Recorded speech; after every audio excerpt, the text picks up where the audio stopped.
Oscar Hammerstein was a lyricist who changed musical and cultural frontiers forever. Oscar Hammerstein was born on July 12, 1895, into a German Jewish family. He grew up in New York City during a time when racism, sexism, and anti-Semitism were prevalent. In his early childhood, he spent a lot of time backstage of the family-owned vaudeville house. In the vaudeville house, people would display their theatrical acts for a short period of time. The vaudeville house was an epicenter of progressive change during that time. This theater greatly influenced his view of the world and cemented his inclusive nature. He realized that people of color, people of different heritages, and different religions should be treated equally. This belief would later cause him to not discriminate in his choice of actors and actresses for his musicals. Hammerstein went to Columbia University for law. His family did not want him to join the music and entertainment industry, but he followed his dreams. After his father's death in 1914, Hammerstein participated in his first musical, entitled On Your Way. This marked the start of his historic career. Oscar Hammerstein's musicals reformed the theater industry and created the modern standard for musicals. Prior to him, musicals were less focused on conveying a meaningful story and more slapstick in nature. Hammerstein would not have been so revolutionary without the help of his partner, Richard Rodgers. After Rodgers' first musical partner, Lawrence Hart, decided to stop making musicals, Hammerstein partnered with Richard. Hammerstein's musicals were revolutionary through their use of songs to power the plot in a fluid and cohesive way. All of the elements of his musicals, including the dancing and singing, connected and advanced the plot. Prior to their partnership, the music for musicals was written first, then the lyrics after.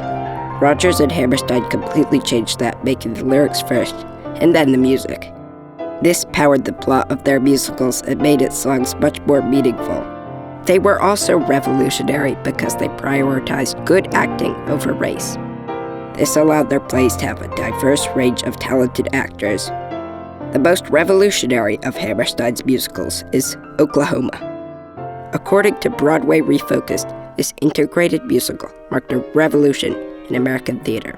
Oklahoma was a complete synthesis of music, libretto, lyrics, dancing, and staging.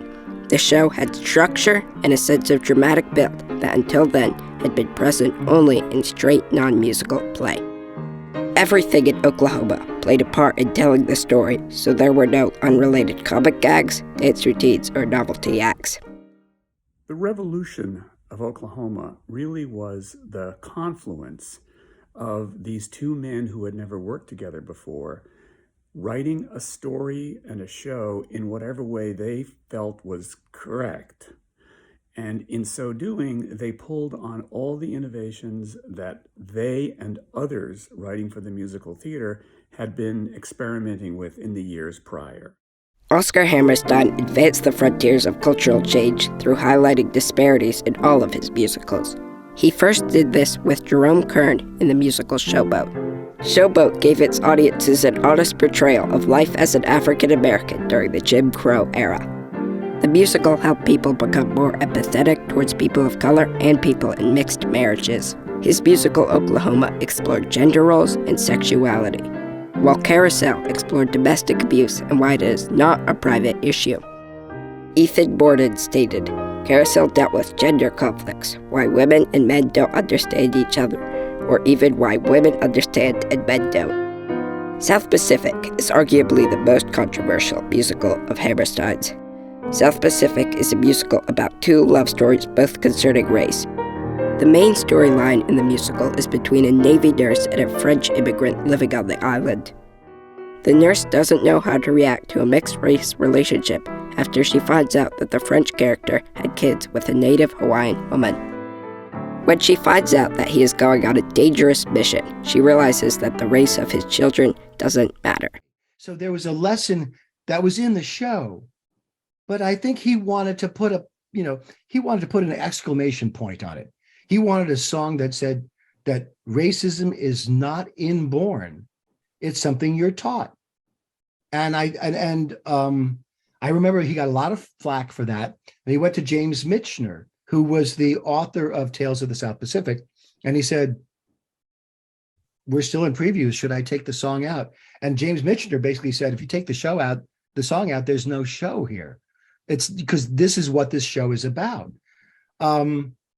So, and even back then, during the war, this was about a show about the war. Black soldiers and white soldiers were segregated. So in a way, he was giving it to the status quo. He was saying, this is so ridiculous, this is so unfair. In the second act of South Pacific, a young American Navy nurse explaining her race prejudice says, I can't help this. This is emotional. It's born in me.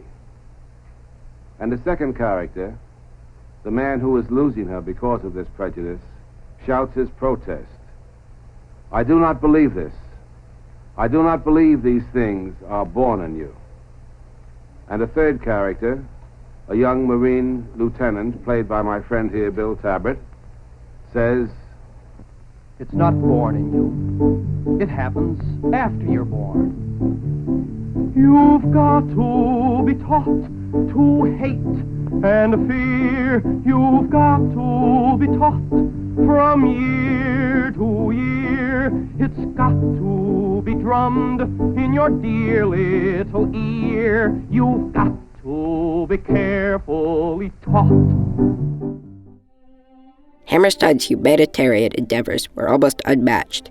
He dedicated an hour each day to making the world a better place. He helped to found the California Anti-Nazi League, and he also helped to found Welcome House in partnership with Burl S. Buck. Welcome House was an adoption agency that matched over 7,000 children with families.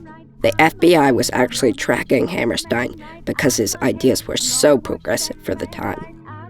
Hammerstein was a very avid civil rights activist. He wrote many letters which were instrumental in integrating Major League Baseball teams. And at one point, he was even offered to be president of the NAACP. Oscar Hammerstein greatly advanced the frontiers of theater and cultural change. He changed the world by bringing the issues of race and gender into the spotlight, helping to release the stigma surrounding them. When Oscar Hammerstein and Richard Rodgers came together with their ideas, they created many inspiring masterpieces. Hammerstein and Rodgers shined a light on a new side of theater, which was not judging people about what color somebody's skin was or where they came from, but rather on what their personality was or how they acted. Hammerstein included everyone in his musicals and didn't get discouraged when his progressive ideas were criticized. Hammerstein made many interesting musicals, including South Pacific, The Sound of Music, Oklahoma, and Carousel, which all highlighted important issues, unlike the uncohesive musicals from before Hammerstein came about. The fact that Oscar Hammerstein and Richard Rodgers created what musicals are today is decidedly irrefutable. Oscar Hammerstein lives on through his mentorship of Stephen Sondheim and through his many charitable endeavors. Oscar Hammerstein completely changed history by creating what musicals are today and by empowering positive cultural change.